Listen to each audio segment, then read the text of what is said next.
Who is referred to as Taghut, and what actually is Taghut? There are three levels of a person's rebellion against God, against Allah subhanahu wa ta'ala. The first level is when a person acknowledges the rightfulness of God's obedience in principle but violates his commands in practice. This is called fisq, disobedience. Let me clear it again.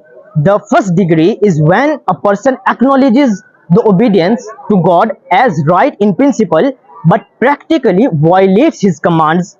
This is called fisq, disobedience and sinfulness. The second level is when a person denies the necessity of obedience to Allah in principle and becomes independent or starts worshipping someone else. This is called Kufr, means disbelief or polytheism. Again, the second degree is when a person outright denies obedience to Allah and becomes self-reliant or starts worshipping someone else.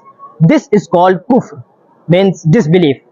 Now the third level is when a person rebels against God, against Allah subhanahu wa ta'ala, and starts enforcing his own commands. A person who reaches this state is called Taghut, tyrant. The term Taghut refers to any person who exceeds their legitimate limits. In terminology of the Quran, Taghut refers to a person who, by transgressing the bounds of servitude, claims lordship and divinity and demands the God servant worship him.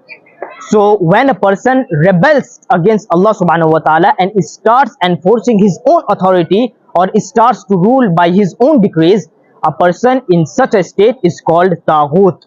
No one can be a true believer unless they reject this Taghut.